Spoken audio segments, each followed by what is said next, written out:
I know back in 1966, James T. Kirk said it was a 5-year mission, but it turns out to be a much longer mission than that. 45 years, yeah. I don't know if you guys felt the need to go right through all the adventures and misadventures of the last 42 years and try to know everything about it, or whether you felt, well, no, what we're doing here is completely fresh and we don't need to be bogged down by it. Yeah, that was really the sense that we all came to the table with at the beginning of this process, and JJ made it very clear that we were not expected to recreate or attempt to imitate what came before us, but to rather use that as a point of entry for our own experience and interpretations of the characters. Well, I know for you, Chris, JJ describes the young James T. Kirk as the only genius-level repeat offender in the Midwest, and we all know he grows up to be William Shatner. Was it difficult to make him, likable, because he has to be a little bit of a kind of a bull at the start, and I don't know whether he's this kind of a level of thinking, well, how far do I go with this? I didn't, and I guess upon watching it, I could see in the beginning, especially the first couple scenes where he might be seen as kind of an arrogant prick. But I think that what I tried to do is kind of imbue him with enough.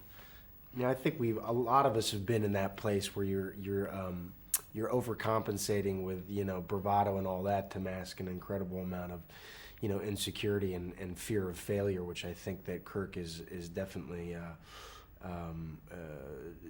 kind of overwhelmed by in that moment. And I think it's being presented with that challenge, really stripping all that facade aside when Captain Pike really places it before him about that, the challenge of whether or not he's ready to live up to what his father had done, which is really, I think, his greatest fear, and step up to the plate. And I think he learns how to utilize all of that kind of self-destructive, angry energy, and he's able to mold and form that and harness that into something positive by the end. I don't know, for you, Zach, you've got the toughest gig of all, because you've got to show, as Spock obviously, show no real great emotion when someone like Uhura, played by the very beautiful Zoe, who I will marry someday, I hope, but she's using her excellent oral sensitivity to in some way let you know that she likes you a lot, and yet you've got to show no emotion. Did you think of Dead Kittens? How does one sort of switch off from someone like that being using their excellent oral sensitivity towards you? I really want to applaud you for oral sensitivity. I think that's Short words. Fantastic. I think,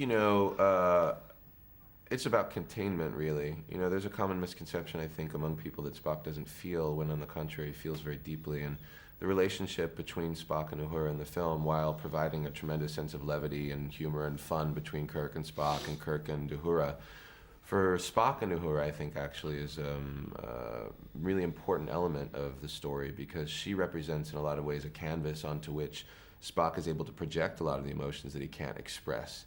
She almost expresses them for him. She holds what he can't hold, and I think that's actually a relatively beautiful aspect of that connection.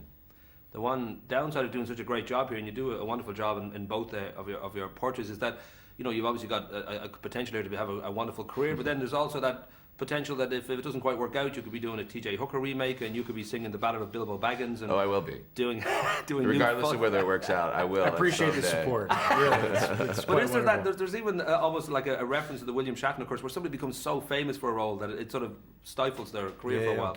Is that at all a consideration?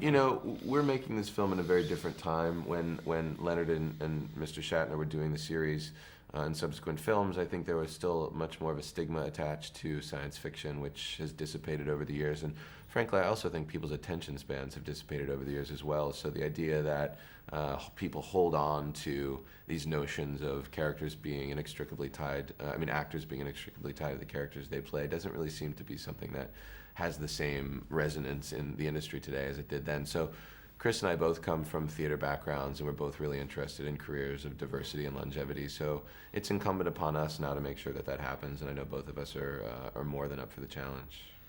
Talking about hookers, there's a movie coming out on May 12th, just a few days after your own, which is called This Ain't Star Trek XXX, which is a porno version of the Star Trek adventures. I don't know whether you guys would have any interest whatsoever in seeing how these guys approached. It's on my Netflix. Such an iconic. But you both do have a kind of, you've been on the cover of Entertainment Weekly twice in a row, and I think that was a first, and you're both sort of have this great profile at the moment. You've got Killing Pablo coming out, obviously you're in Heroes at the moment, and you've had a kind of steady build. Does it feel like you've taken a big leap up the food chain? Do you feel... Well, I do not have Killing Pablo. You don't? Okay. Good old IMDb. You're always unreliable. Attached to Green Lantern. But you are going to remake the A-Team. And I'm not going to remake the A-Team. So, but certainly with a movie like this, there's a lot of exposure that just comes to it because there's so much money behind it, and the publicity machine, it is what it is. It's not a machine. It's actually an organic, natural chameleon being. That's true. An omniscient being of publicity. So look, if this movie affords me the opportunity for a greater choice in my career, I welcome it. But again, it's too soon to say. I think we're all really proud of this movie. We're excited for it to come out and to share it with people, and what happens in the future, remains to be seen. Mm-hmm. I like the fact that, I think I have to wrap up now, but you're both very deep, serious method actors, and therefore you would always go to those places that would help you create a scene and create the moment. And you had some elaborate five-hand high five system whereby you would finish it all with the word spork. I don't know if that's... How did you find that? My mom has connections. Is that something that you... I don't know, that was just a kind of comic relief for both of you, just to be able to... So you don't actually think we're intense method actors? I think... was that Absolutely, irony? I believe. I wasn't sure.